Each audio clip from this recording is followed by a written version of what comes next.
Les portes vitrées de Hale Innovations s'ouvrirent avec un léger sifflement. La lumière matinale rebondissait sur les sols de marbre, et des employés en costume élégant se précipitaient, leurs lattes et leurs téléphones à la main, scannant leurs badges au portique de sécurité.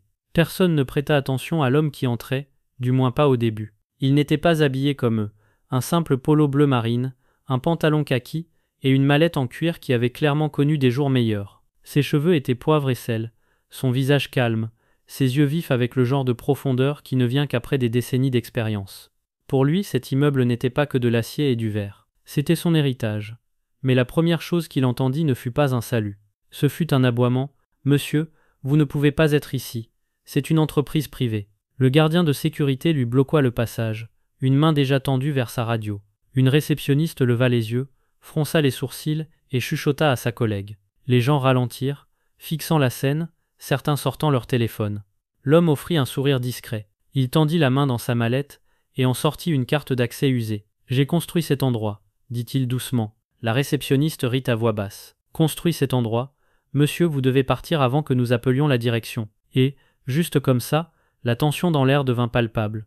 Il était là, l'homme qui avait investi des milliards pour créer l'entreprise qui se tenait devant lui, traité comme un intrus dans son propre empire. La question est, comment peut-on jeter dehors le propriétaire du bâtiment, même dans lequel on se trouve? Et que se passe-t-il quand on réalise qui il est vraiment? Jonathan Hale n'était pas étranger au pouvoir, même si beaucoup de gens dans ce hall ignoraient qui il regardait. Il y a des années, les gros titres l'appelaient le milliardaire noir qui a construit l'avenir. Depuis un appartement exigu et un ordinateur portable d'occasion, il avait lancé Hale Innovations, une entreprise qui a redéfini la gestion des données pour les entreprises, s'est développée dans l'intelligence artificielle et est devenue l'une des firmes les plus rentables de la Silicon Valley. Mais contrairement au PDG flamboyant qui dépensait des fortunes en yachts et en séances photos, Jonathan avait disparu des projecteurs une fois l'empire sécurisé. Il possédait toujours 60% de l'entreprise, mais il avait confié les opérations quotidiennes à un conseil d'administration bien rodé. Par choix, il menait une vie simple. Des polos au lieu de costumes de créateur, une maison de banlieue tranquille au lieu de penthouse, une mallette usée au lieu de montre en or. Pour les étrangers, cette humilité le rendait invisible. De nouveaux employés allaient et venaient, ne rencontrant jamais le fondateur, supposant que l'homme derrière Hale Innovations était quelqu'un qu'ils voyaient sur les couvertures de magazines. Ils se trompaient. Le véritable homme avait choisi l'anonymat parce qu'il valorisait les résultats par-dessus l'image. Pourtant, l'anonymat a un prix. Sans sa présence, la culture au sein de son entreprise avait changé. L'accent mis sur l'innovation s'était lentement déplacé vers l'avidité. Le conseil d'administration jouissait d'une autorité sans contrôle, et les murmures d'accords douteux devenaient plus forts à chaque trimestre. Le retour soudain de Jonathan aujourd'hui n'était pas motivé par la nostalgie. Il avait reçu une information discrète, un message selon lequel les dirigeants d'en haut prévoyaient de vendre l'une des filiales les plus précieuses de Hale à un groupe d'investissement étranger. L'accord, s'il était conclu, priverait l'entreprise de sa technologie de base, trahissant les principes mêmes sur lesquels Hale Innovations avait été fondée. Des milliards de dollars étaient en jeu. Mais plus que cela, c'était l'âme de son entreprise qui était menacée. C'est pourquoi il avait franchi ses portes sans avertissement.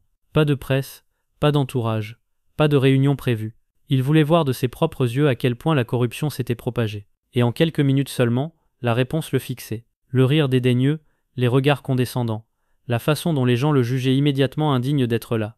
Tout cela révélait une culture empoisonnée par l'arrogance et les préjugés aveugles. Si l'accueil le traitait comme un intrus, que faisaient les cadres derrière des portes closes? Jonathan sut alors que ce ne serait pas une conversation polie, ni une vérification de routine. Ce serait un règlement de compte. L'entreprise qui portait son nom avait oublié qui il était, et il était sur le point de rappeler à chaque personne ce que ce nom signifiait exactement. La tension dans le hall aurait dû prendre fin lorsque Jonathan présenta calmement sa carte d'accès, mais au lieu de cela, elle ne fit qu'augmenter. Le gardien plissa les yeux devant le plastique usé et ricana, disant qu'il avait l'air faux, tandis que quelques employés pouffaient et chuchotaient, filmant la scène comme s'il s'agissait d'un divertissement.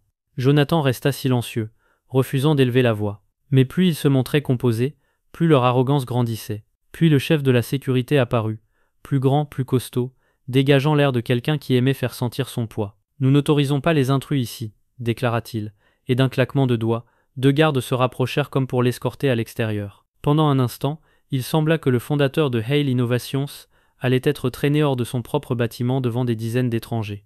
Mais Jonathan ne résista pas. Il se contenta d'étudier l'homme avec une expression qui portait le poids de la propriété. Et ce fut cette calme défiance qui déconcerta la foule plus que n'importe quel cri. Le premier climax était là. l'humiliante possibilité d'être retiré de l'empire même qu'il avait construit. L'incrédulité peinte sur les visages, comme s'ils ne pouvaient imaginer qui ils avaient en face d'eux.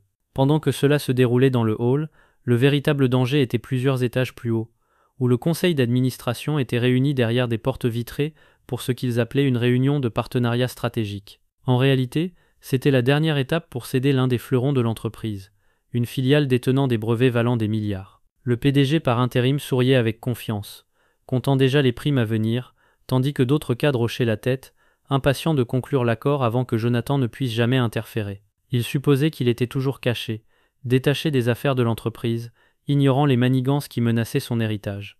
Ce qu'il ne savait pas, c'est que leur arrogance était sur le point d'entrer en collision avec l'homme même qu'il croyait absent. Le second climax ne pulsait pas dans les cris en bas, mais dans la plume qui signait en haut, où la trahison était ancrée sur le papier. La juxtaposition était frappante. Le fondateur était ridiculisé dans le hall pendant que son entreprise était silencieusement volée dans une salle de conférence. De retour au rez-de-chaussée, un responsable des opérations de niveau intermédiaire apparut finalement, alerté par l'agitation. Il était jeune, ambitieux et trop désireux de faire ses preuves auprès des cadres supérieurs. Il s'approcha, ses yeux balayant Jonathan de la tête aux pieds, avec un mépris à peine voilé. « Cette entreprise appartient à des gens qui comprennent le pouvoir », ricana-t-il, sa voix portant sur le marbre alors que les badauds se taisaient. « Vous croyez pouvoir entrer ici comme si vous étiez le propriétaire ?» L'ironie de cette phrase planait lourdement, et pourtant personne n'osait rire. Le regard calme de Jonathan ne vacilla pas.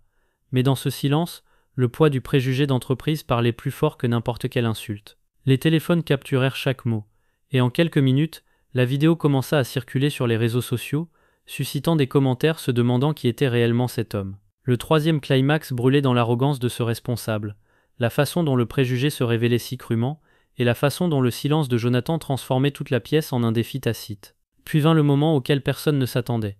Jonathan, toujours entouré de gardes et de sceptiques, porta la main à sa poche et composa un seul numéro. Il n'éleva pas la voix.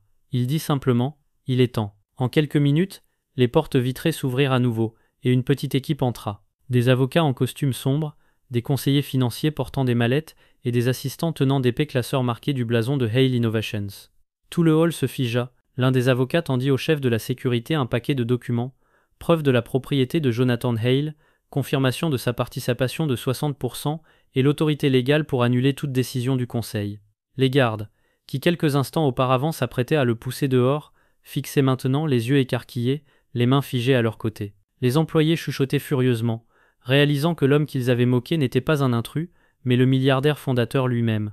Le quatrième climax s'abattit comme un raz-de-marée alors que le hall éclatait d'incrédulité. Les téléphones se levèrent plus haut, les flux en direct captaient chaque seconde, et l'atmosphère passa du ridicule au choc pur. En cet instant, le scénario s'inversa. L'homme qu'ils avaient tenté de chasser n'était pas seulement légitime, mais la figure la plus puissante du bâtiment.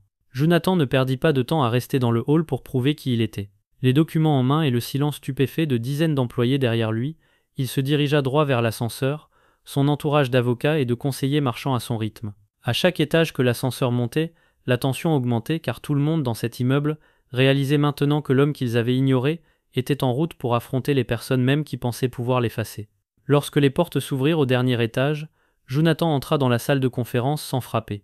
Le PDG par intérim se figea au milieu d'une phrase, stylo à la main, planant au-dessus d'une ligne pointillée qui aurait scellé l'accord. Les cadres se retournèrent, les visages se vidant de leur couleur, l'arrogance qu'ils portaient comme une armure quelques instants plus tôt se transformant en panique. Jonathan posa sa mallette sur la table avec un calme délibéré, ses yeux balayant la pièce. « Pensiez-vous que je ne le découvrirais jamais » demanda-t-il, sa voix basse, posée, mais assez puissante pour faire taire tous les murmures. Il exposa les preuves de la vente proposée, la preuve que le conseil avait l'intention de transférer la technologie de base à un investisseur étranger, contrairement au règlement de l'entreprise. Des halètements remplirent l'air alors qu'il révélait des emails confidentiels, des bilans et même des accords de pots de vin personnels que son équipe avait découverts. Les cadres se décalèrent inconfortablement, sachant que chaque caméra et chaque téléphone à l'extérieur de la salle de conférence attendaient des nouvelles de ce qui allait se passer ensuite. Le PDG par intérim tenta de bégayer une défense, insistant sur le fait que c'était pour la croissance de l'entreprise. Mais Jonathan le coupa. Une croissance bâtie sur la trahison est un effondrement déguisé. On ne vend pas l'âme de Hale Innovations pour ses propres poches. Il se tourna vers les avocats qui présentèrent une injonction suspendant immédiatement la transaction, signée par un juge fédéral et soutenue par sa participation majoritaire. L'accord était mort. Le soi-disant partenariat fut dissous avant même de devenir réel. Ce fut le rebondissement que personne n'avait vu venir. Non seulement la révélation de qui était vraiment Jonathan Hale, mais la vitesse et la précision avec lesquelles il démantela tout le stratagème. Mais il n'avait pas fini. Il fit face au cadre directement, nommant ceux qui l'avaient insulté, ceux qui s'étaient moqués de lui, et ceux qui avaient oublié les valeurs qui avaient bâti l'entreprise. À partir d'aujourd'hui, déclara-t-il, Hale Innovations ne sera plus dirigée par l'avidité. Elle sera dirigée par l'intégrité. Le conseil resta silencieux. Certains honteux, certains furieux, mais tous impuissants face à l'autorité du fondateur. La sécurité à l'extérieur de la salle de conférence, maintenant pleinement consciente de son erreur, se tenait prête à escorter non pas Jonathan, mais les dirigeants même qui avaient tenté de le saper. Les téléphones s'illuminèrent dans toute l'entreprise, alors que les employés partageaient la nouvelle de dernière minute. Le milliardaire fondateur était revenu, avait exposé la corruption et repris le contrôle en un seul coup. La réponse fut électrique, choc, peur et admiration se mêlant en une seule vérité indéniable. Jonathan Hale n'avait pas seulement rappelé qui il était, il avait redéfini à quoi ressemblait le vrai pouvoir. La salle de conférence se vida lentement, son silence rompu seulement par le bruit des papiers et les pas pressés des hommes qui croyaient autrefois contrôler l'avenir de Hale Innovations. Jonathan ne se vanta pas, n'éleva pas la voix, n'en avait pas besoin. La puissance de la vérité avait déjà parlé plus fort que n'importe quelle explosion. Alors qu'il traversait à nouveau le hall, les mêmes employés qui s'étaient moqués de lui quelques heures plus tôt se tenaient maintenant figés, incertains s'il fallait s'excuser ou simplement détourner le regard. Certains baissèrent leur téléphone d'embarras. D'autres se chuchotaient entre eux avec admiration, et quelques-uns applaudirent même doucement à son passage. Le gardien de sécurité qui avait tenté de l'expulser plus tôt s'écarta, tête baissée, réalisant trop tard l'ampleur de son erreur. Jonathan s'arrêta juste assez longtemps pour dire « Le respect est gratuit, il ne coûte rien de le donner, et pourtant il révèle tout sur qui vous êtes. » Ces mots tombèrent lourdement, non comme une leçon, mais comme un rappel des valeurs que l'entreprise avait perdues.